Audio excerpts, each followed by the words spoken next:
They say that the world is a book, and those who don't travel read only the first page.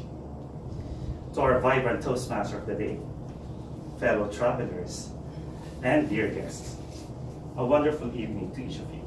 Good evening. I'm sure that by this time, most of you have already had your bucket list. Some of you might have written there that you want to own a big house. Others might want to own a car. Some would like to become the next CEO of their company, or probably put up their own business. But has any one of you tried to include in their bucket list something like to travel to a specific destination or to a specific place? Anyone? What is your dream destination then? Egypt. Egypt. Bali and Switzerland. Not India. What about you, Sam? Neverland. Neverland. Zafar? Well, actually, I want to backpack across Europe. So, like Italy, France, Switzerland, Netherlands. That's not that much. Don't worry, they all fall under the Schengen states, and you can easily go there by using only a single visa. So this evening, let me help you fulfill that dream by sharing with you something that most of you might not know as of this moment, and it is called couch surfing.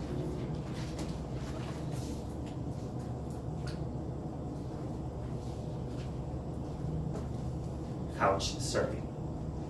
Couch surfing is a global community of about 14 million people in around 100,000 cities all over the globe who share their values, their lives, their homes, their stories, and their journey.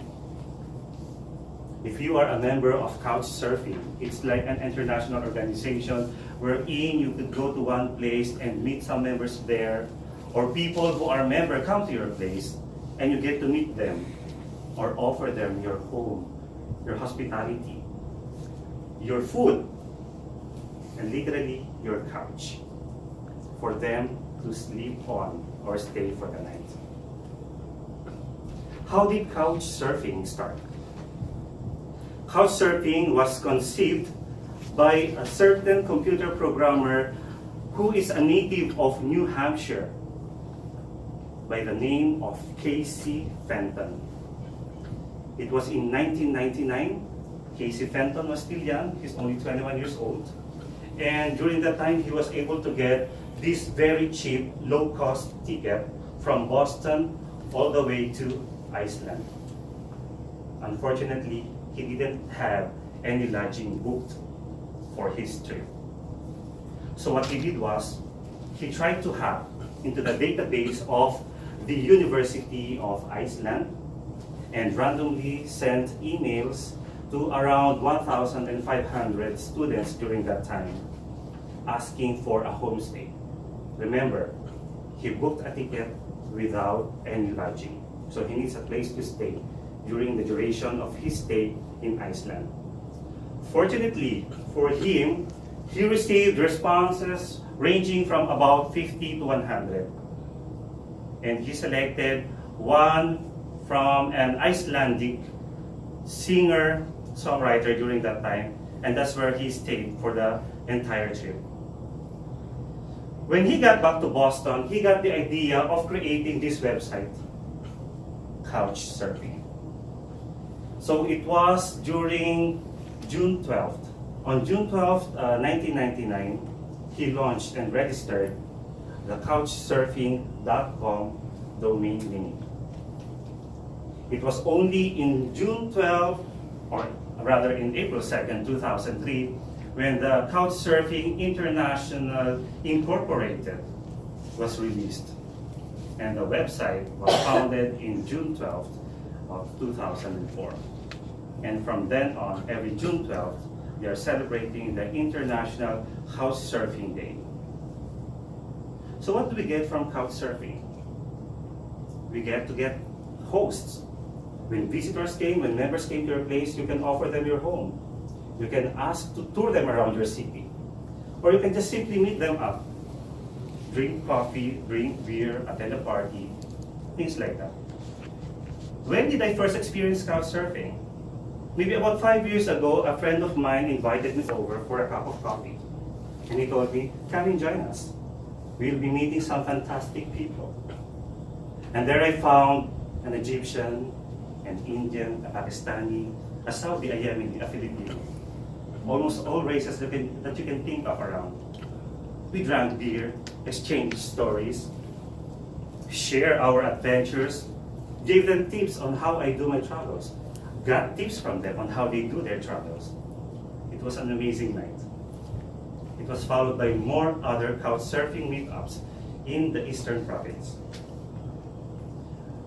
3 years ago, I went to Rome. I didn't get hosted by a local there, but I was able to meet someone there who agreed with me to exchange collection of coins. So I brought along with me a pocket full of Asian coins in exchange of his collection of European coins. In that same month, when I went to Paris, France, I got an offer. They asked me to stay in their boathouse. Last June, I went to Sweden, and for the first time, I tried staying with a local. He was of Indian descent, born and raised in Brussels, Belgium, working and living in an apartment in Stockholm, Sweden. It was a very memorable first-time experience for me to stay in the home of someone local in that place. During that day, I was able to see also one Cuban guy in the same house, and in the afternoon, there are 2 more Argentinian ladies. I was so happy during that day that I told them, let me offer dinner for everyone. So I prepared one of my best dishes, stir-fried salmon in garlic lemon butter with mashed potatoes and other vegetables. Everyone enjoyed the meal. We had the greatest time of our lives as couch surfers. And I told myself, this is something that I want to share to people who love to travel and fulfill their dreams. Let the world not be just read using the first page. Why don't we read it from cover to cover? Enjoy the world, enjoy travel, enjoy couch surfing. Share your journey, share your life, share your experience, share your couch. Back to you.